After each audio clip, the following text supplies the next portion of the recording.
Leer para entender el mundo y para poder cambiarlo, con el propósito de mejorarlo.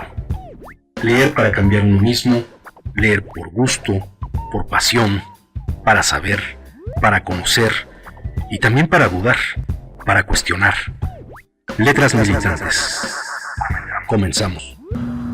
Trump, maestro del relato. Altanero, megalómano y vanidoso. El triunfador republicano jamás imaginó que podría perder la elección presidencial del 3 de noviembre de 2020. Cuando esto se produjo, el choque psicológico fue brutal. No lo admitió. Se negó a aceptar la realidad. Y como lo había hecho con otros temas, prefirió seguir creyendo sus propias mentiras. Pensó que también esta vez acabaría por imponer una fake news en lugar de la verdad. En sus redes sociales empezó a alimentar a sus entonces 153 millones de seguidores con relatos y narraciones de un latrocinio electoral. Los fanáticos de Trump se dejaron llevar por la desinformación y se lanzaron a la conquista del Capitolio, uno de los lugares más sagrados de la democracia estadounidense. Todos creían en teorías conspirativas. Sin evidencias de ningún tipo, adherían a la tesis de la gran estafa en las urnas. Durante años, Trump había repetido que si alguna vez los medios hegemónicos anunciaban que él había perdido unas elecciones, sería porque sus adversarios habían hecho trampa contra él, y que en ese caso los comicios no podían ser legítimos. Cuando al final fue derrotado, no dudó en difundir toda clase de elucubraciones para crear, en la mente de sus partidarios, una percepción de fraude masivo. En incontables ocasiones reiteró que los resultados habían sido adulterados. Falsamente afirmó y repitió haber ganado.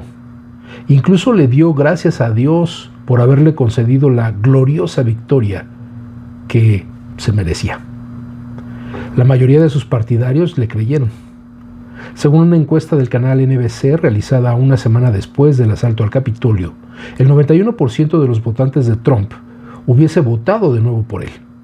Y el 67% de todos los republicanos mantuvieron que, en efecto, había existido fraude electoral.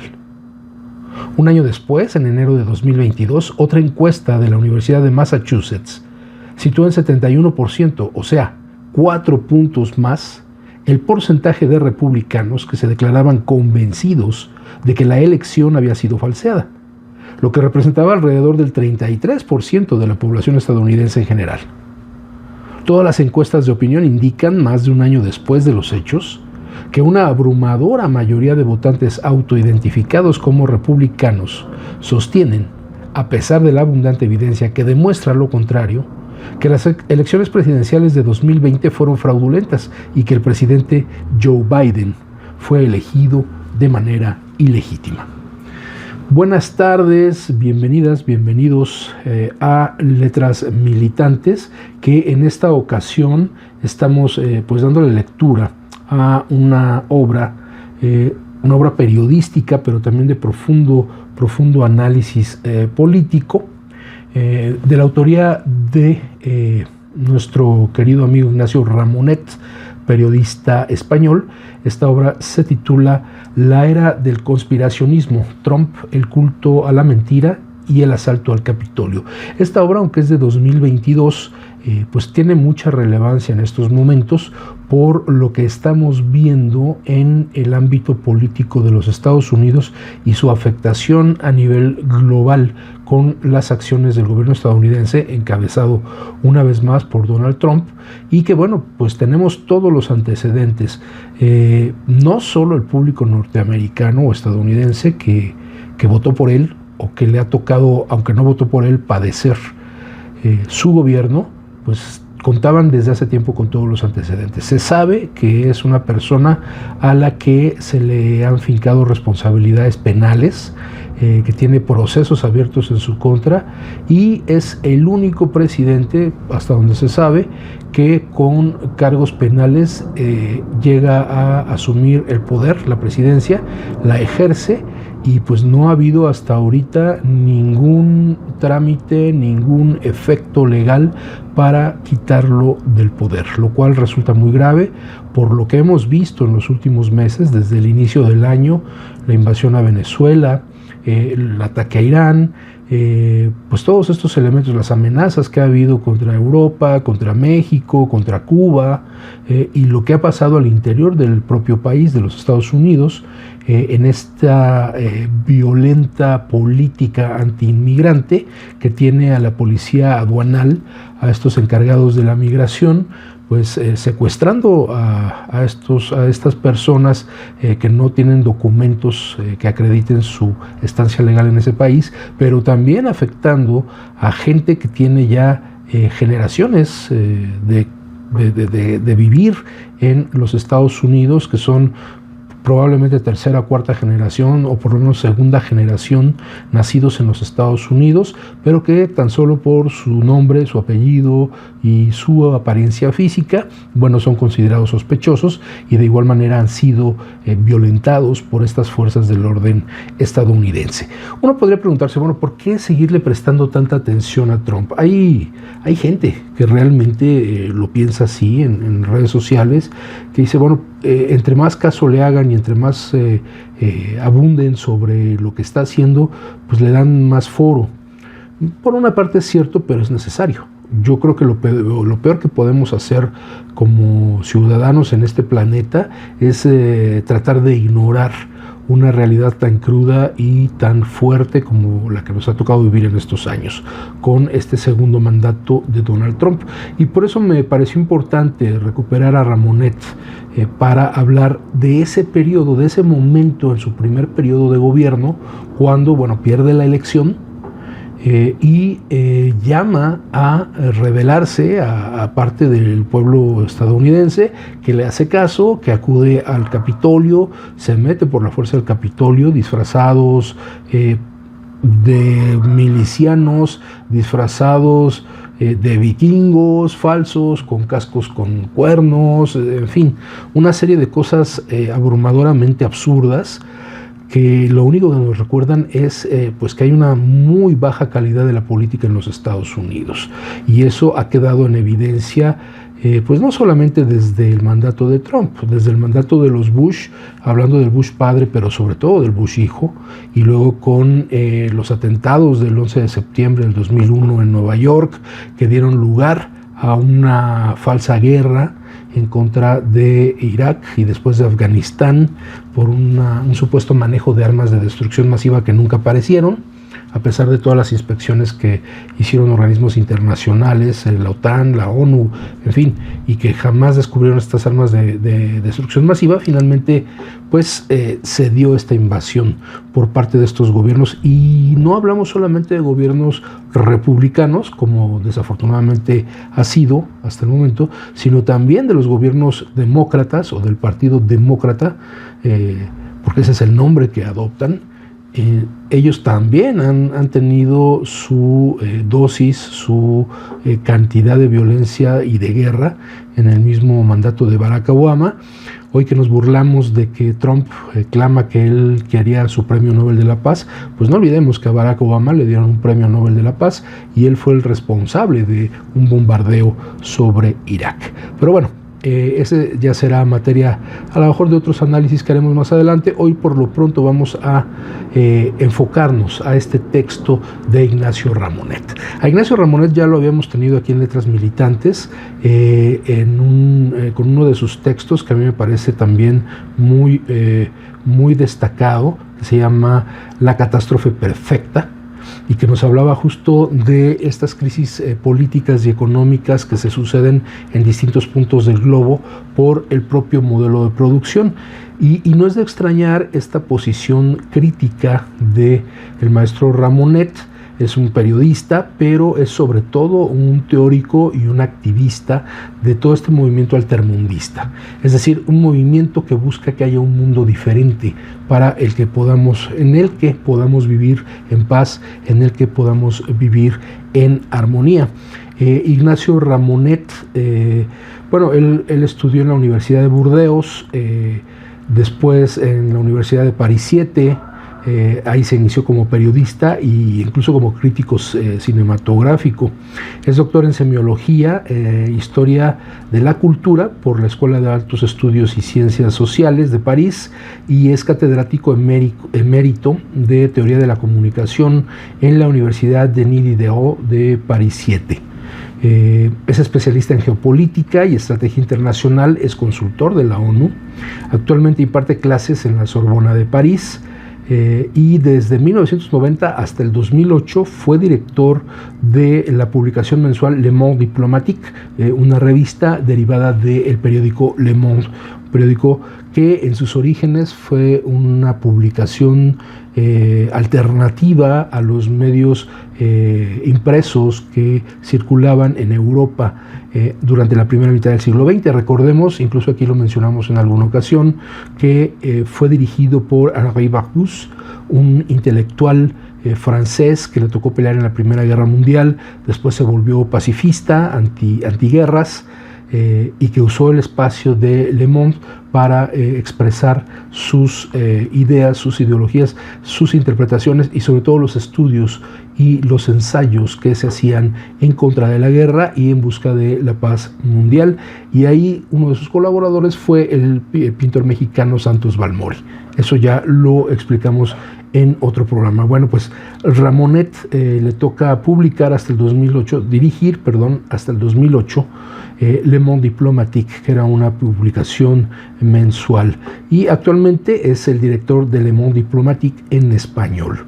Es cofundador de la organización no gubernamental Media Watch Global, u Observatorio Internacional de los Medios de Comunicación, de la que es presidente. Y además es consejero editorial del canal Telesur de Caracas, Venezuela, con el que, bueno, nosotros como sindicato tenemos bastante cercanía. Entonces, él es el personaje que hace este análisis sobre ese momento histórico en el primer mandato de Donald Trump.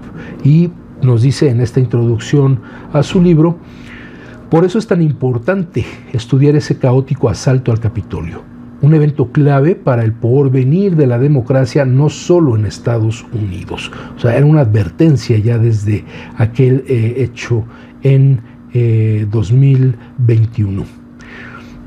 El episodio trágico del 6 de enero de 2021 constituye el testimonio más impresionante de lo enfermo que está, a escala planetaria, el sistema democrático. A sus incondicionales, Trump los exhortó a que se mantuvieran preparados para un día salvaje, en el que pudieran protestar por unos comicios que, según su permanente mentira, le habían sido robados. Nos han robado la elección, declaró en su discurso del 6 de enero de 2021, horas antes del asalto al Capitolio. Fue una elección que ganamos con diferencia, y todos lo saben, sobre todo nuestros adversarios. Es un momento muy duro. No ha habido otro momento en el que haya podido suceder algo así, que puedan arrebatarnos una victoria, a ustedes, a mí, a todos, mediante una elección fraudulenta. Abiertamente, el magnate republicano fomentó todo un clímax de protesta, de furia y de insurrección. Y cuando el asalto se produjo, Trump decidió voluntariamente no hacer nada para calmar a sus fanáticos. No olvidemos que todavía era presidente de los Estados Unidos. Durante los 187 minutos que duró el ataque, se quedó en una sala de la Casa Blanca contemplando en el canal Fox News las imágenes de los violentos enfrentamientos del Capitolio. En el Congreso estadounidense, una comisión bipartidista compuesta por 7 demócratas y 2 republicanos, miembros de la Cámara de Representantes, ha investigado ese ataque al templo de la democracia estadounidense. Varios testigos convocados por esta comisión recordaron la decisiva reunión entre Trump y algunos de sus asesores, celebrada unas semanas antes del asalto, el 18 de diciembre de 2020, en la Casa Blanca. Duró más de 6 horas. Terminó pasada la medianoche y acabó a gritos. Los participantes casi llegaron a los golpes. Se enfrentaron 3 asesores externos defensores de la tesis del fraude. Sidney Powell, una abogada que defendía teorías conspirativas sobre un supuesto complot venezolano chavista para manipular las máquinas de votación. Patrick Byrne, un adepto a la teoría complotista del Deep State, y exdirector ejecutivo de la empresa de venta en línea Overstock.com, y Michael T. Flynn, un general retirado al que expulsaron en 2014 del cargo de director de la Agencia de Inteligencia de la Defensa, la DIA, que fue nombrado consejero de Seguridad Nacional con Trump y tuvo que dimitir en 2017 por su implicación en la trama rusa. La teoría de que el magnate republicano se conjuró con el Kremlin para manipular las elecciones que ganó en 2016 y porque mintió demasiado, incluso para los criterios de la administración Trump. Es importante destacar aquí cómo estos elementos que a muchos toman por sorpresa al momento de esta locura trumpista de principios del año 2026, cómo ya van inscribiéndose dentro de la mente de todos estos asesores y personajes cercanos a el presidente Donald Trump.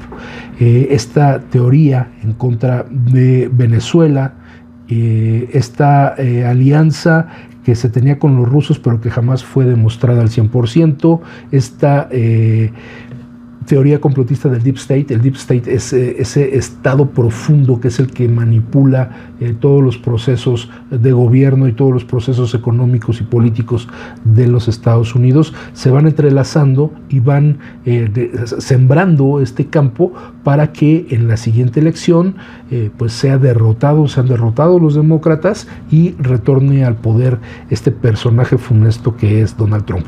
Hubimos muchos que decíamos no es posible que se le esté postulando nuevamente, va a ser difícil que gane nuevamente Trump. Sin embargo, bueno, pues la muestra está en ese nivel de creencia, sobre todo a partir de las redes sociales, de todas estas teorías conspirativas que muchas veces no tienen una fuente confiable, una fuente fidedigna, sino que se basan más en la cantidad de repeticiones y en la cantidad de lugares en donde aparece esta información que se llega a dar por buena, hasta por las fuentes informativas internacionales, las corresponsalías internacionales empiezan a darla por buena, de tanto que se repite, haciéndole honor a esta frase de que repite una mentira tantas veces que se vuelva verdad, que generalmente se le atribuye al nazi Goebbels. Bueno, pues esto es lo que empieza a pasar con la gente alrededor de Donald Trump. Hoy Flynn es todo un referente en los círculos conspiranoicos de extrema derecha y de QAnon. QAnon, recordemos que es esta organización de extrema derecha, de conspiranoicos, de gente que se cree en todo y que son los seguidores infaltables de Donald Trump. Decimos conspiranoicos de extrema derecha y de QAnon, por su defensa de teorías desconcertantes, como que el coronavirus se inventó para inocular en el cuerpo microchips diseñados para manipular a la gente. Una teoría que ha estado presente desde hace varias décadas, pero que tomó mucha fuerza justo con esta cuestión de la pandemia por el coronavirus. Que las élites progresistas, otra de las teorías conspiranoicas, raptan menores, aunque bueno, ahorita vamos a volver a eso, para extraerles la sangre y obtener una sustancia llamada adrenocromo, con su supuesta promesa de rejuvenecimiento. Aquí es interesante porque, bueno, todos los Epstein Files, todos los archivos relacionados con Jeffrey Epstein, pues también conducen a una serie de casos bastante extravagantes, por no decir espantosos, en donde, bueno, hay tráfico sexual de menores, de niños, de niñas, de jovencitas, de jovencitos, pero que se les hace parte de rituales un tanto sacados de todas estas teorías conspirativas. Yo personalmente hasta el momento no conozco un documento fehaciente, salvo las declaraciones que hacen testigos de los Epstein Files sobre estos rituales. Ahora, pudiera ser que realmente ocurre todo eso, pero por ejemplo términos o sustancias como esta que denominan adrenocromo, que se saca supuestamente de la sangre de gente joven y que se usa para rejuvenecer a gente mayor, pues lo que sí hemos visto es que hay cantidad de información científica que desmiente esta posición, ¿no? No existe tal sustancia o lo más parecido que pueda existir a esta sustancia no rejuvenece a el ser humano. No existe hasta el momento un proceso que de manera eficiente y de manera definitiva pues haga rejuvenecer a los seres humanos. Bueno, continuamos. O el cuento del Italy Gate, según el cual el satélite espacial italiano Leonardo habría transferido votos de Donald Trump a Joe Biden para darle a este el triunfo en 2020. Cuestiones que ya rayan en la locura. En su testimonio ante la comisión, Sidney Powell describió a Trump como muy interesado en escuchar lo que ella y sus dos compañeros le revelaron. Algo que, según ella, aparentemente nadie más se había molestado en informarle. O sea, que los demócratas se estaban beneficiando de un fraude electoral masivo organizado por los amigos de Hugo Chávez.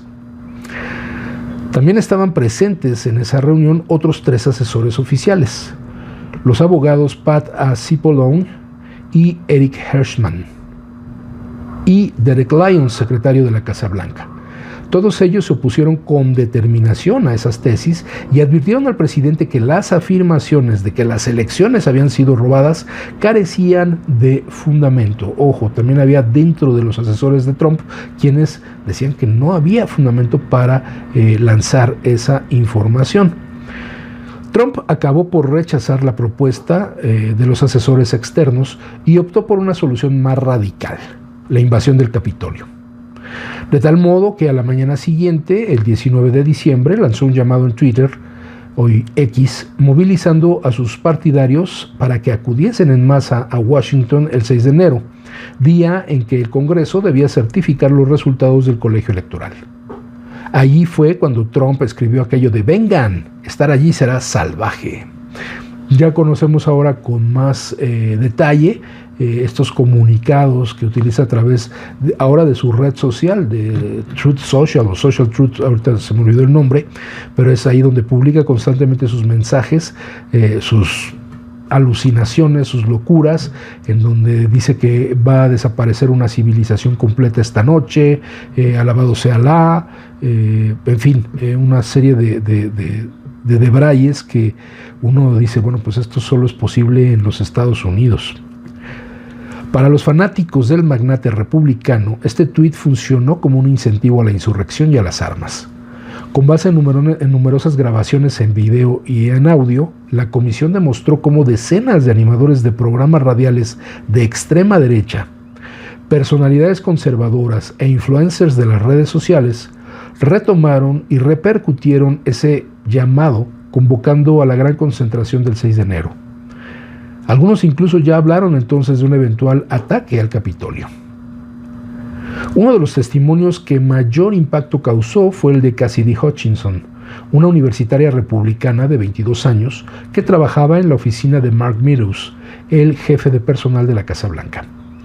Hutchinson dijo que por aquellos días Donald Trump estaba completamente trastornado, que andaba como desquiciado. En determinado momento arrojó su plato de desayuno contra una pared de la Casa Blanca. Según ella, cuando le informaron durante el acto del 6 de enero que sus partidarios llevaban armas, el presidente no manifestó preocupación alguna porque afirmó eso no representaba ninguna amenaza contra él. Aquí vale la pena también hacer pues esta observación. Nos han vendido y muchas veces hemos comprado la idea de que Donald Trump solamente está loco. Ya hicimos incluso un programa en donde tuvimos oportunidad de leer análisis que hacen especialistas sobre salud mental y donde dan dictámenes, se les ha acusado de ser poco éticos porque esa es información que debe permanecer confidencial. Sin embargo, cuando tiene los alcances que tiene una personalidad como Donald Trump, es casi un deber informar a la población que tienes ese tipo de problemas con tu presidente, ¿no? Y bueno, como hemos dicho incluso en este programa, sí, pues se reconoce que Donald Trump es una persona que tiene serios problemas mentales, algunos derivados de la edad, seguramente inicios o ya una demencia que se ha desarrollado, otros que tienen que ver con el cómo fue su desarrollo personal en la relación con la familia. Sabemos que su relación con su padre no fue de lo mejor, que siempre compitió con la imagen de su hermano mayor. Sabemos también que había una sobreprotección por parte de la madre y bueno, otros trastornos que seguramente se han ido presentando a lo largo de su vida, cuando sabemos que bueno, ha sido pues un personaje que ha fracasado en muchas de sus ideas financieras. Si bien pues ha sabido utilizar la mentira, el engaño para recibir un beneficio personal, a final de cuentas es alguien que se ha visto bajo presión, presión legal, presión política. Yo no dudaría que incluso hasta amenazas de otros pues potentados, empresarios que quisieran cobrarle lo que les debe de dinero. Sin embargo, bueno, pues esto no implica que él inconscientemente esté actuando o que no tenga la menor idea de qué es lo que está generando con sus acciones. Hace unos días escuchaba en radio de las investigaciones que están haciendo en otras instancias del Poder Judicial estadounidense, en donde ya se ha demostrado que de manera que va más allá de la casualidad, cuando él ha hecho una serie de expresiones sobre que va a destruir a Irán, o que siempre no, o que va a bloquear el estrecho de Hormuz, o que ya siempre no lo va a liberar, van acompañados de una serie de cuestiones económicas y de especulaciones en la bolsa que benefician a algunos personajes que al parecer tenían acceso a esa información antes de que la diera a conocer Trump. Es decir, que en el momento en el que él dice que va, por ejemplo, a bloquear el estrecho de Hormuz, hay gente, incluso hay páginas de apuestas en términos de cuestiones políticas, hay gente que apuesta a que el precio del petróleo se va a elevar. Y esto lo hace a unos días o a unas horas o el mismo día en que Donald Trump da a conocer esa información de que se va a cerrar el estrecho de Hormuz. Y entonces viene toda esta variación en la bolsa que va a hacer que se eleve el precio del petróleo y algunas personas se ven beneficiadas con esa condición. Y así con muchas otras de su gobierno. Parece que es una investigación bastante amplia que esperaremos a que se publique o que por lo menos se pueda traducir del inglés para poder leerla aquí, porque eso implica necesariamente que Trump no está loco, o no solo está loco, sino que además está utilizando parte de su locura para beneficiarse él y beneficiar a algunos socios, o incluso podríamos hablar de prestanombres. Por eso, bueno, cuando aquí afirma que pues no representaba amenaza en su contra, es porque sabía que si estas personas acudían armadas al Capitolio, a tomar el Capitolio, a quien iban a atacar era justamente a los demócratas o a cualquier persona que no fuera Donald Trump, que es quien los estaba convocando y a quien lógicamente reconocían como su líder. Hutchinson también reveló que después de terminar su discurso aquel 6 de enero al mediodía, Trump decidió ir al Capitolio para unirse a los manifestantes. Cuando comprendió que lo llevaban de regreso a la Casa Blanca, se enfureció, protestó, hasta intentó tomar por la fuerza el volante de la limusina presidencial y arremetió contra su agente del servicio secreto. Lo sujetó por el cuello mientras le gritaba: «Soy el puto presidente, llévame al Capitolio ahora». Pero el agente se mantuvo firme e intentó explicarle que la escena era demasiado peligrosa e inestable. Este incidente muestra que Trump deseaba estar cerca de sus partidarios durante el asalto al Capitolio y que pues lógicamente no le interesan los protocolos de seguridad que maneja el servicio secreto de la Casa Blanca. Varios testimonios dejan incluso suponer que el mandatario, al ver que no conseguía modificar los resultados adversos, consideró mantenerse en el poder mediante un golpe de Estado. Así lo afirma, por ejemplo, el diario The Washington Post. Seamos claros, lo sucedido en la tarde del miércoles 6 de enero de 2021 en el Capitolio de Estados Unidos fue un intento de golpe de Estado incitado por un presidente sin ley.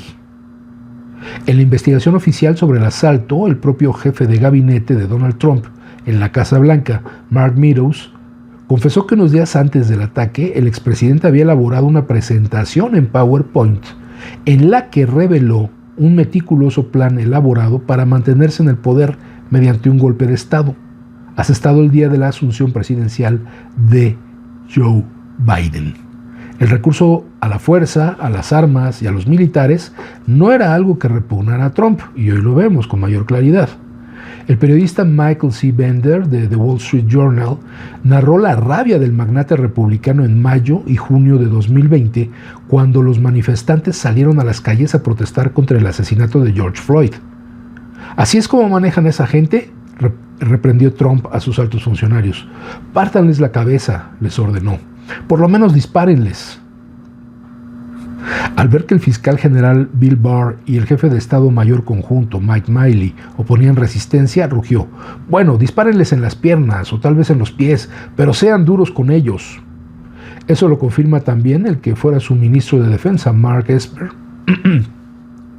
quien por otra parte se opuso a la idea del expresidente de desplegar al ejército para reprimir las demandas de los militantes de Black Lives Matter. Esper ratificó que durante una tensa reunión en el despacho Oval, el 1 de junio de 2020, Trump, furioso, le repitió: ¿no puedes dispararles? ¿Simplemente dispararles en las piernas o algo así? Hoy, en este segundo periodo por el que fue electo Donald Trump, vemos que el uso de la fuerza militar es algo que ya pues ha logrado controlar con mayor firmeza, sin tanta resistencia, o por lo menos así fue al principio, cuando utiliza las fuerzas de ICE, a estas fuerzas de migración, para reprimir a pues no solo a inmigrantes, sino también a la propia población estadounidense, nativos estadounidenses, bueno, nativos, digámoslo en el sentido que nacieron y tienen generaciones ahí, y que han sido reprimidos de manera muy dura. Han sido asesinadas 2 personas, por lo que sabemos hasta ahorita, y pues nos queda muy claro que no le importa utilizar la fuerza bruta. Bueno, vamos a la pausa musical a cargo de nuestro compañero Carlos Villanueva, y regresando continuamos con este texto, La Era del Conspiracionismo, de Ignacio Ramonet. En un momento regresamos. Estás escuchando Letras Militantes.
Letras Militantes. Continuamos.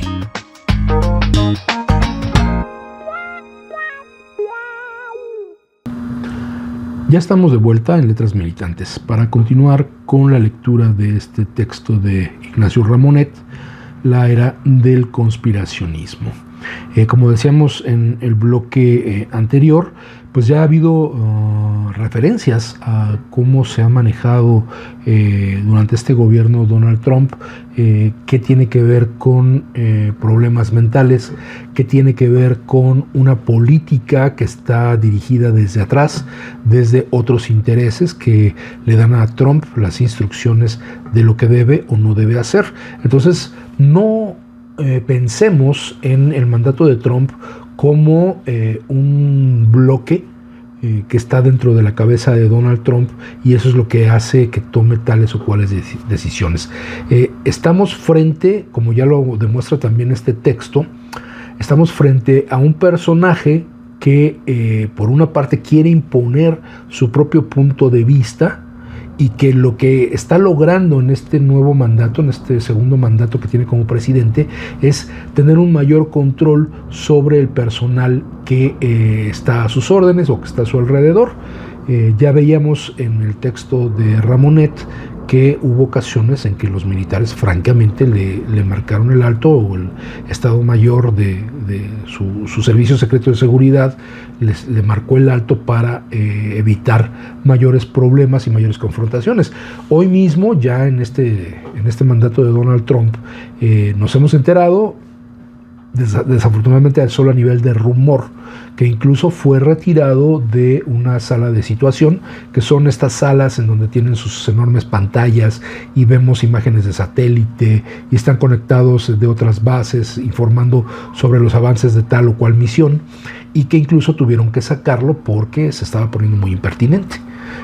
Todavía hay ese nivel de control por parte del ejército hacia la figura de Donald Trump. Sin embargo, dentro de este margen que todavía tiene muy amplio para desarrollar acciones, pues hemos visto que, por lo menos en el discurso, es capaz de generar pues una paranoia y generar un temor a nivel global.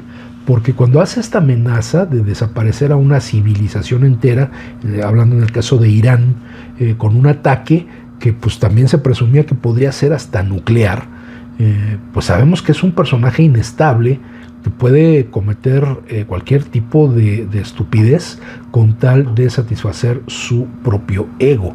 Y decíamos también en el bloque anterior, esa es parte de su propia formación natural. Hemos insistido mucho, yo posteado infinidad de veces en mi red social, en mi perfil de Facebook, que se ve esta película sobre pues esta primera etapa de el Donald Trump empresario, que se llama El Aprendiz, The Apprentice, y en donde vemos cuáles son las lecciones que le da su mentor, este abogado, que fue abogado de un senador de nefasta memoria en la historia de Estados Unidos, el senador McCarthy, que se encargó de hacer las listas negras y acusar de comunistas a quien pudo. Y bueno, este abogado, que era parte del equipo del senador McCarthy, que se hizo rico a partir de todas esas componendas políticas y económicas a través de su carrera como abogado, bueno, pues finalmente es quien se convierte en el asesor y principal mentor de Donald Trump. Vean esa película, no hay ningún desperdicio, y van a entender con mayor razón las líneas de comportamiento, los patrones de comportamiento de Donald Trump. Bien, retomemos por el momento el texto de Ignacio Ramonet. Mecánica narrativa. Pensó Trump desde el principio de su mandato, de aquel primer mandato, en utilizar las huestes de sus exaltados hinchas para proceder a un golpe de fuerza insurreccional. Es poco probable. El caótico e impulsivo líder republicano no es tan metódico ni paciente como para elaborar un plan maquiavélico a largo plazo. Pero no cabe duda de que al ver que nada parecía impedir su expulsión de la Casa Blanca, decidió apoyarse en las turbas de sus partidarios más extremistas, a quienes venía lavándoles el cerebro desde hacía años. A partir de ahí todo ocurrió como si en sus 48 meses de presidencia el expresentador del programa de telerrealidad The Apprentice, recordemos que también así se llamaba un show que tenía él en televisión, El Aprendiz, hubiese construido una sutil mecánica narrativa, a base de posverdades y de engaños conspiracionistas, para fanatizar poco a poco a decenas de miles de adeptos que acabarían por literalmente venerarlo. Es bien sabido que el empresario republicano es un narcisista que ama el halago y le gusta recompensar a los aduladores. Manipulando la verdad, usando el poder de los símbolos, de la oratoria, de las imágenes y de las nuevas redes sociales, Donald Trump, desde su discurso de Asunción, el 20 de enero de 2017, se definió como un líder carismático, un jefe mesiánico, elegido para rescatar a Estados Unidos. Desde el primer día dominó el espacio público y convenció a sus seguidores, a base de una relación directa vía Twitter, de que su gobierno sería el gobierno del pueblo para el pueblo. Ojo, ese es el populismo que la derecha, ya convertida en fascismo, ha llevado al poder a gente como Hitler, a gente como Mussolini, y que, bueno, pues en este caso con Donald Trump queda pues mucho más transparente esta transformación de la narrativa del discurso para adueñarse del poder. Denunció al establishment y a las élites políticas de Washington por haberse enriquecido y protegido, según él, sin ocuparse de los ciudadanos. Sus victorias, dijo a sus electores, no fueron triunfos para ustedes. Se presentó como el salvador y refundador de la patria. Vamos a estar protegidos por Dios. Prometió como si el mismo Dios se lo hubiera garantizado. Y bueno, hoy lo vemos que incluso él prácticamente se disfraza de Dios, o sea, se representa como un Dios. Para llegar al corazón de la gente, convenció a sus oyentes de que para él eran muy especiales y que él sí los comprendía.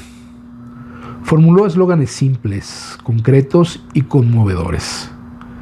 Seré el mayor creador de empleos que Dios inventó. Salpicados a menudo de racismo como este. Cuando México envía a su gente aquí, envía gente que trae drogas, trae crimen y son violadores. Y pensar que hay muchísimos mexicanos, no solamente los que nacieron, crecieron, son generaciones ya viviendo en Estados Unidos, mexicanos que viven en este país, que idolatran a Donald Trump. Es impresionante. Y de machismo. Cuando eres una estrella, las mujeres te dejan hacerles cualquier cosa. Agárralas por la vagina, lo que sea. Supo imponer fórmulas y clichés. Hagamos a América grande de nuevo. Soy el presidente de la ley y del orden. Construyamos el muro. Que sus fanáticos repetían como mantras, impidiendo así todo pensamiento autónomo, porque esas frases hechas asfixiaban cualquier cuestionamiento crítico. Más que una autoridad indiscutible, el ególatra republicano, en el limbo populista, quiso ser un mito que dirigía al país envuelto en una aureola de narcisismo, endiosamiento y veneración pública. Podría disparar a la gente en la Quinta Avenida y no perdería votos. Esa es la percepción que tiene de su situación como presidente de los Estados Unidos. Una persona que por la popularidad y el poder que detenta es capaz de matar a la gente que está frente a él, y él confía en que ese gobierno que dirige lo va a proteger de todas maneras. Y algo tiene pues de razón en eso. Si consideramos que pues hasta el momento pues un intento que hubo, según tengo entendido, del famoso impeachment, que es el poder enjuiciar al presidente, pues fracasó, le cerraron el paso los miembros del Partido Republicano. Entonces por eso no se ha podido hacer una acción legal para quitarlo de la presidencia. Sin embargo, bueno, pues ya no son las cosas como al principio de su mandato.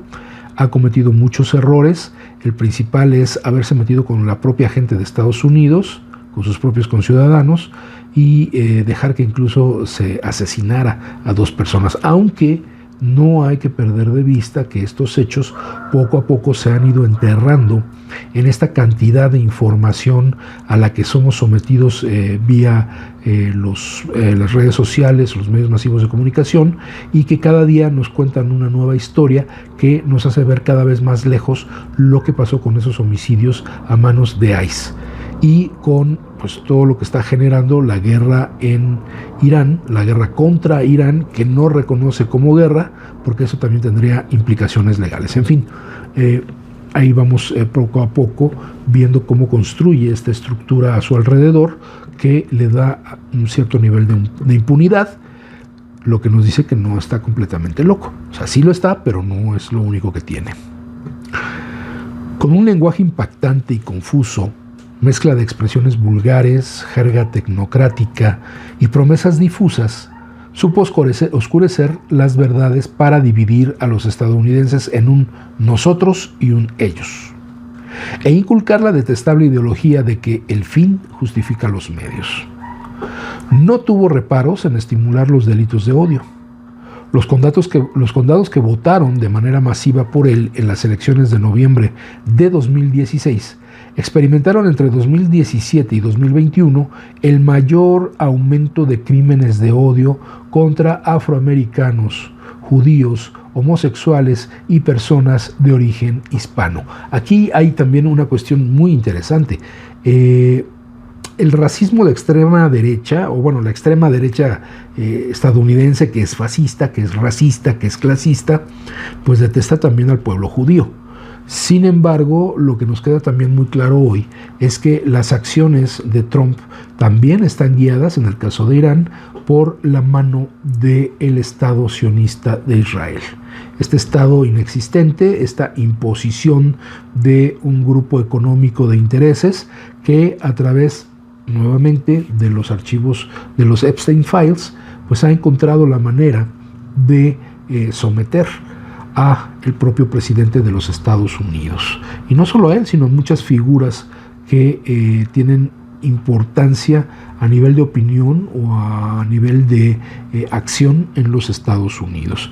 Por eso resulta para muchos de los racistas, supremacistas blancos, etcétera, de los Estados Unidos que apoyaron originalmente a Trump, hoy resulta para ellos difícil entender y explicar la relación que existe con Israel, cuando en estos mismos grupos hay un odio gráfico, un odio literal en contra de el pueblo judío y también de este Estado sionista de Israel. Diestro y habilidoso en la comunicación de masas, Donald Trump se construyó cuidadosamente una imagen pública sofisticada de líder gurú, capaz de escribir su propia realidad y de crear con el lenguaje un mundo a su medida. Aquí hay una cita de él: si no les dices a las personas que has tenido éxito, quizás no lo sepan nunca. Y esa es otra de las lecciones que aprendió, siempre a pavonearse hablando de su éxito, aunque tal éxito no existiera. Consiguió que millones de personas se subyugaran libremente a él, aceptaran su dominio y se entregaran por completo a su voluntad absoluta. Sus partidarios colectivamente se convirtieron en una auténtica secta. Se identificaban frenéticamente con él, obedecían a sus dictados, creían sus historias, se bebían sus palabras, rendían culto a su personalidad, lo idolatraban, estaban a sus órdenes, dispuestos, si fuese necesario, a lanzarse a cualquier aventura con tal de mantener a su ídolo, en última instancia, incluso por la fuerza, en el poder. Trump animó a sus seguidores más extremistas a acudir a Washington para detener el robo, Stop the Steal, y evitar que el Congreso cumpliera con su obligación constitucional de certificar el conteo de los votos electorales. Aquel día, menos de una hora antes de que sus fanáticos invadieran y profanaran el templo de la democracia estadounidense, aquí es notorio que hay un afán también sarcástico del propio Ramonet, ¿no?, al machacar con el templo de la democracia estadounidense, que es el Capitolio. El magnate populista, ante decenas de cámaras de televisión, arengó a sus ardientes hinchas, la mayoría de ellos hombres adultos blancos. Mientras en el interior del hemiciclo un grupo minoritario de republicanos intentaba obstaculizar la proclamación final de la victoria del demócrata Joe Biden, Trump siguió asusando, espoleando e instigando a sus exaltados partidarios a marchar sobre el Capitolio mientras insistía, una vez más, en que la elección le había sido robada. Les gritó: «No lo toleraremos más». Nunca nos rendiremos, nunca aceptaremos el resultado electoral. Vamos a caminar por la avenida Pensilvania e iremos al Capitolio. Vamos a intentar dar a nuestros representantes republicanos, los débiles, el tipo de orgullo y de valentía que necesitan para recuperar nuestro país. Los miles de ardientes partidarios que lo seguían en las redes desde hacía años y que se habían concentrado en Washington para escuchar su alegato obedecieron su orden. Enfurecidos, excitados, coreando consignas nacionalistas, avanzaron con fuerza hacia el endeble cordón policial situado al pie de las escalinatas del gran edificio y se convirtieron en un misil guiado dirigido al corazón de la democracia estadounidense. ¿Qué tenían en mente esos miles de trumpistas fanatizados, muchos de ellos armados, cuando se lanzaron al asalto del Capitolio? ¿Qué ideas, qué pensamientos, qué certezas y qué constructos narrativos ocupaban su imaginario? ¿De qué relato pensaban ser los protagonistas? ¿Cómo estaba amueblado su cerebro? ¿Cómo esas ideas y esas obsesiones habían llegado hasta ahí? ¿Quién las había colocado? ¿De qué manera? ¿Qué responsabilidad tenían las redes sociales? Y bueno, pues nos da Ramonet primero este enfoque, esta caracterización de ese momento histórico, como fue esta toma violenta del Capitolio por parte de la gente de Donald Trump. Pero bueno, no ocurrió de la noche a la mañana, ya nos lo viene narrando. Y como hemos dicho, y lo dice también Ramonet, no fue solamente Donald Trump, no fue el poder a través de la palabra y de las ideas de un hombre que supo llegar al rincón más recóndito del alma estadounidense, tocó sus fibras más íntimas y los convenció de que era la lucha adecuada la que tenían que prestar del lado de Donald Trump. Como tampoco fue de la noche a la mañana la construcción del movimiento del Partido Nacional Socialista Alemán, del partido de Hitler, del partido nazi, que de un momento a otro tomó el poder y avanzó sobre Polonia. No, estamos hablando de años de construcción, de años de discurso, del manejo en los medios, de cómo participaron la gente desde las esferas más poderosas para ir creando o digamos construyendo los cimientos en donde a su vez va a empezar a construir el propio Donald Trump. Y eso es lo que sigue en el texto de Ignacio Ramonet. Un nuevo sistema desinformativo. El principal objetivo de este ensayo es intentar contestar esos interrogantes, pero el proyecto es más amplio, porque si aquí tratamos de analizar en varias de sus aristas, sociológicas, comunicacionales, culturales y políticas, un acontecimiento preciso, el asalto al Capitolio, ocurrido en un país determinado, Estados Unidos, y en un momento concreto, durante el mandato de Donald Trump, 2017-2021, la lección vale para otras naciones y otros contextos, tanto de Europa, el Reino Unido de Boris Johnson, la Hungría de Viktor Orbán, que acaba de ser derrotado, afortunadamente, por ejemplo, como de América Latina, el Brasil de Jair Bolsonaro, quien esperamos continúe los procesos en su contra para que no salga nunca de prisión, El Salvador de Nayib Bukele, este personaje adorado por la derecha mexicana y por el propio Trump, entre otros. Y bueno, ahí todavía no resultaba electo Javier Milei en Argentina. O incluso de Asia, las Filipinas de Rodrigo Duterte y de Bongbong Marcos.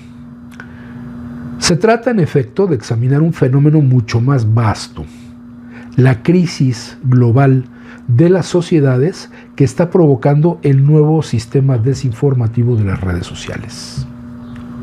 O sea, los efectos en la gobernabilidad política de la progresiva conversión de las mentalidades al culto a la mentira. En ese sentido, el ataque al Capitolio aquel 6 de enero de 2021 constituye un parteaguas, una línea divisoria, un hito. Hay un antes y un después de esa fecha en el estudio de las patologías contemporáneas del sistema democrático. En un importante discurso, el 21 de abril de 2022, en la Universidad de Stanford, situada en el corazón de la Silicon Valley, que también tiene una nueva historia que contarnos y lo veremos en la próxima emisión de Letras Militantes, y más precisamente en el Centro de Seguridad Cibernética, que se dedica a estudiar los desafíos que el universo digital plantea a la democracia en el mundo, el expresidente estadounidense Barack Obama definió algunos de los problemas centrales que la aceleración desbocada de las redes sociales crea en nuestras sociedades. En esencia, apuntó: aunque para muchos de nosotros la búsqueda de noticias en las redes sociales es una ventana que se abre sobre el océano infinito de Internet, nadie nos dice que esa ventana tiene ahora los cristales empañados y sucios, y ofrece una visión deformada de una realidad saturada de engaños y de sutiles manipulaciones.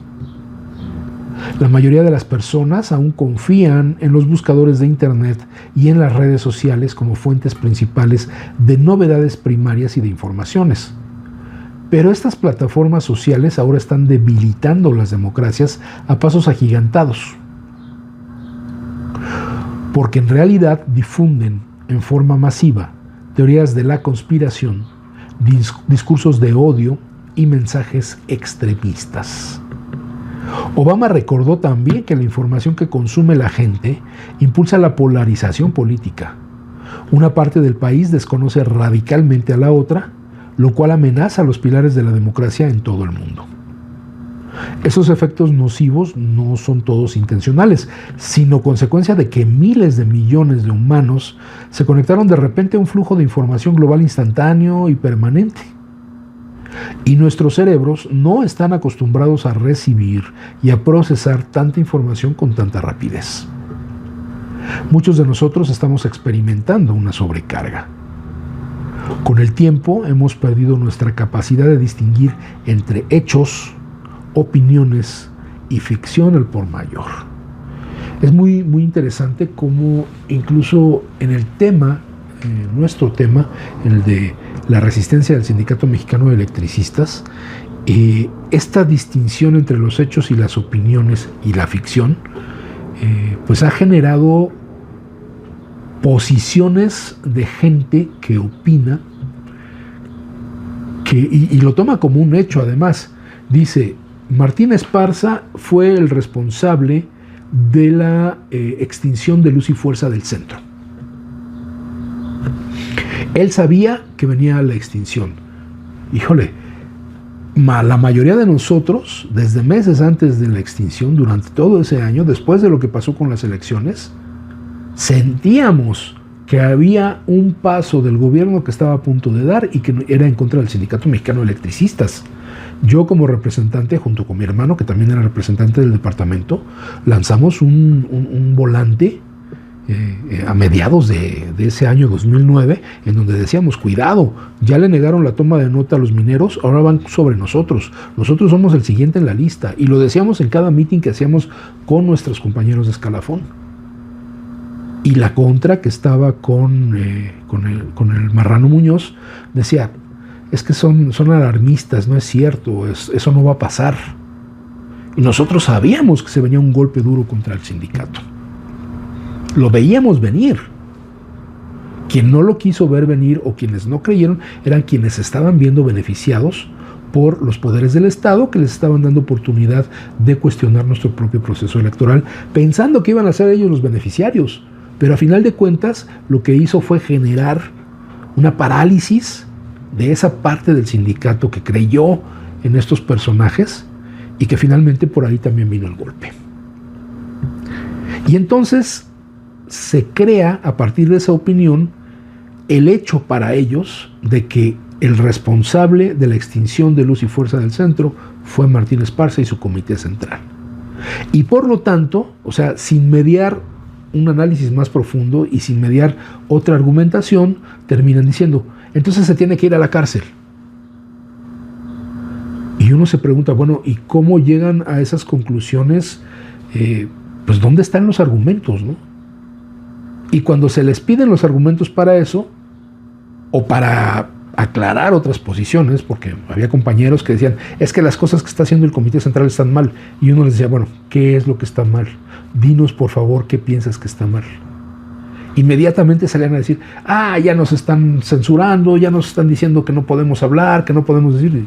Y uno decía, no, espérame, nos están quitando nuestro derecho a opinar. No. O sea, tienes todo tu derecho a opinar.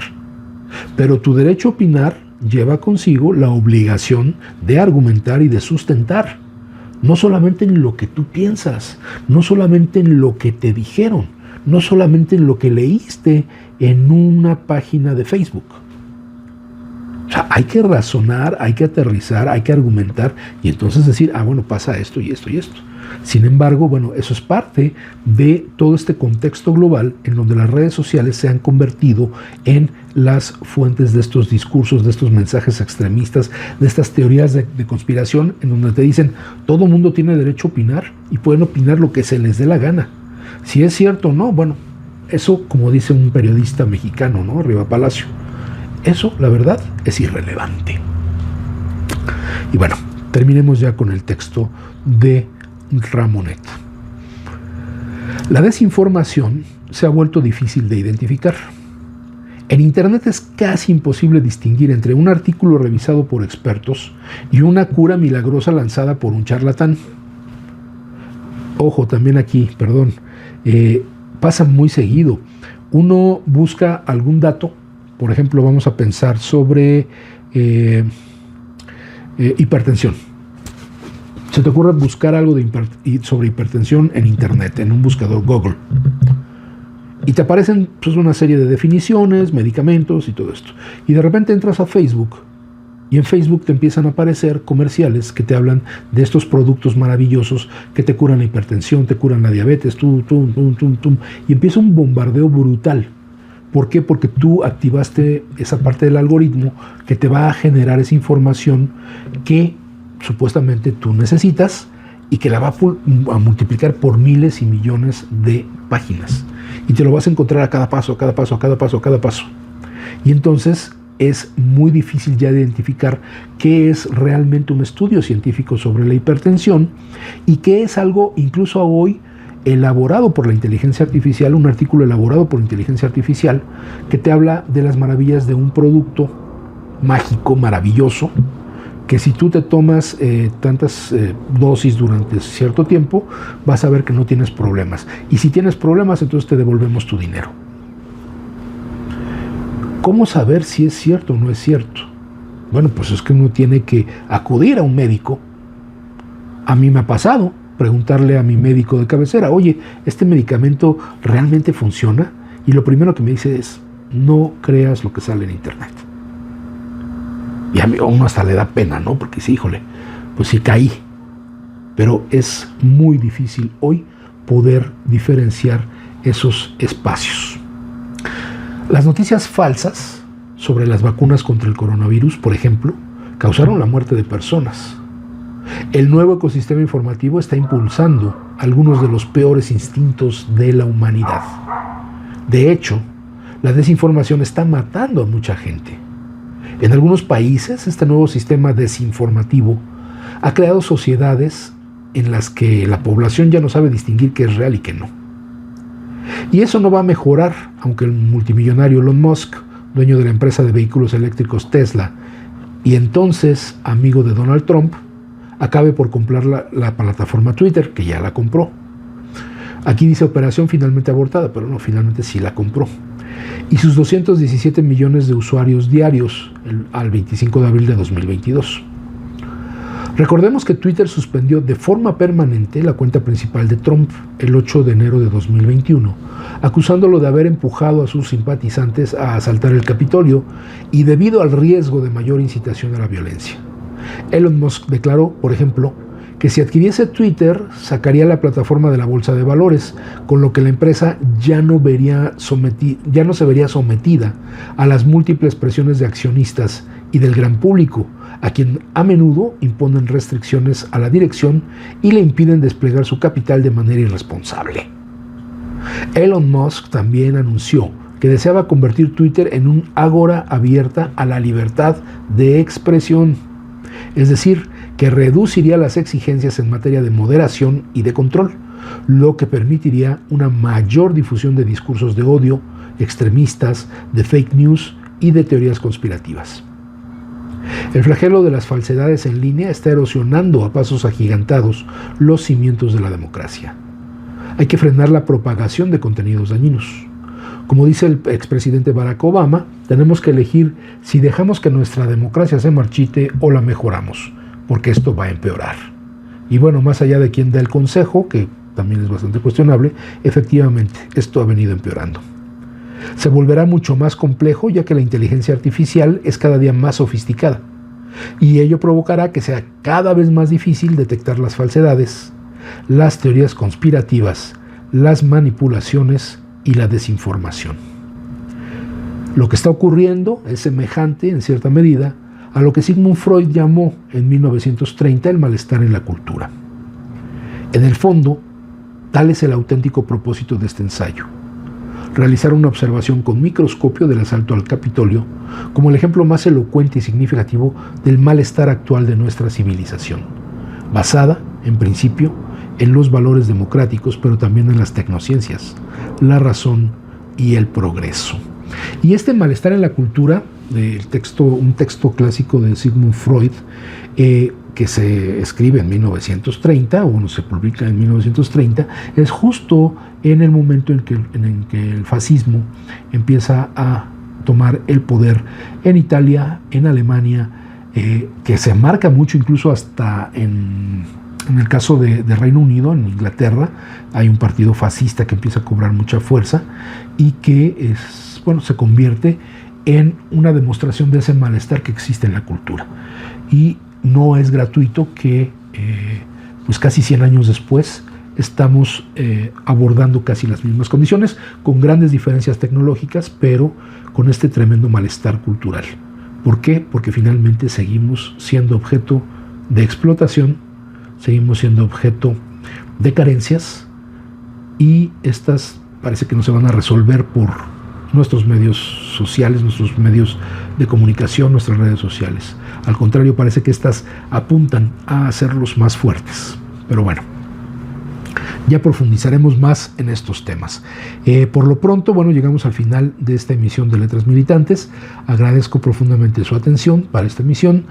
Agradezco también a mis camaradas de Radio SME que nos apoyan en la producción y difusión del programa, a mi camarada Carlos Villanueva, que se encarga de hacer la música para la pausa musical, y a mi compañera Judith García, que se encarga de la producción, de andar correteando a estos elementos que dan lugar a nuestro programa.